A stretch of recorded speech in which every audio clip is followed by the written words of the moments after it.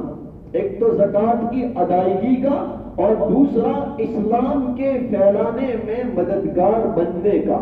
وہاں 2 ثواب تھے، زکوٰۃ کی ادائیگی کا اور رشتہ دار کی مدد کا. یہاں بھی 2 ثواب ہیں، زکوٰۃ کی ادائیگی کا اور اللہ کے دین کو پھیلانے میں مددگار بننے کا. یہ زکوٰۃ کی تفصیل تھی جو یہاں پر ختم ہوئی. میرا وقت بھی یہاں ختم ہوا ہے، لیکن آئندہ کے جو دن آ رہے ہیں بڑے اہم دن ہیں. یہ جو اخیری عشرہ شروع ہوگا آج سے 5ویں دن کے مغرب سے پہلے وہاں سے اللہ رب العالمین نے 10 راتوں میں ایک رات چھپائی ہے، شب قدر، جس رات میں جبریل امین عبادت کرنے والے سے مصافحہ کرنے آتے ہیں، جس رات میں اللہ رب العالمین کی طرف سے عبادت کرنے والے کو سلام پہنچایا جاتا ہے. سلام ہی حتی مطلع الفجر، اللہ کی طرف سے سلام اترتا ہے پوری رات. شب قدر، سارے گناہ جس رات میں معاف ہوتے ہیں. یہ رات آنے والی ہے، یہ 10 دنوں میں. اور اس رات کی تلاش کے لیے پیارے آقا علیہ الصلوۃ والسلام نے اپنی زندگی میں جتنے بھی رمضان آئے ہیں سارے رمضان میں اعتکاف فرمایا. اس رات کی تلاش کے لیے پیارے آقا علیہ الصلوۃ والسلام کی زندگی میں جتنے بھی رمضان آئے آقا علیہ الصلوۃ والسلام نے اعتکاف فرمایا. جس سال آپ رحلت فرما گئے آپ نے 20 دن کا اعتکاف فرمایا اس رات کی تلاش کے لیے. 1 دن کے اعتکاف کا ثواب 3 خندقوں کے برابر. اور ایک خندق اتنی بڑی کہ آسمان و زمین کے درمیان کی جو دوری ہے اتنی بڑی ایک خندق. 1 دن کے اعتکاف کا ثواب 3 خندق ہیں، یعنی 3 خندقوں کے برابر 1 دن کے اعتکاف کرنے والے اور جہنم کے درمیان میں دوری پیدا ہو جاتی ہے. یہ اعتکاف ہے. 10 دن کا اعتکاف، حج اور عمرے کا ثواب رکھیں، مقبول حج اور عمرے 10 دن کے اعتکاف میں. اعتکاف کرنے والا اعتکاف کرے اور دوسرے عبادت کرنے والوں کے سارے اعمال میں اس کا حصہ لگایا جاتا ہے. پیارے آقا علیہ السلام نے فرمایا گناہوں سے بھی بچتا ہے. اعتکاف اتنا مبارک عمل ہے. پیارے اللہ رب العالمین نے اپنے خلیل حضرت ابراہیم علیہ السلام کو اس بات کا حکم دیا کہ اے ابراہیم مسجدوں کو نماز پڑھنے والے اور اعتکاف کرنے والوں کے لیے پاک رکھا کیجیے. یہ اتنا مبارک عمل ہے. پیارے آقا علیہ السلام نے ہر رمضان میں کیا ہے. ہمیں صرف اتنا سوچنا ہے کہ میرا ہوا کہ نہیں ہوا. نمبر 2 پر یہ سوچنا ہے کہ میرا بار بار ہوتا رہے. تو اعتکاف میں ہمیں بیٹھنا ہے آج سے 5ویں دن مغرب سے پہلے، یعنی 20ویں روزے کے سورج کے غروب ہونے سے پہلے بیٹھنا ہے. کیونکہ جمعہ تو اب آخری عشرے میں آئے گی، اس لیے تھوڑی 2-3 منٹ آپ کی لے کر میں نے یہ تفصیل بیان کر دی. ہر آدمی اپنے اعتبار سے ہمت کریں، کوشش کر کے اعتکاف میں بیٹھنے کی فکر کریں. اللہ تعالیٰ مجھے آپ سب کو اور پوری امت کو اخلاص کے ساتھ اس پر عمل کی توفیق عطا فرمائے. ایک اعلان تو یہ ہے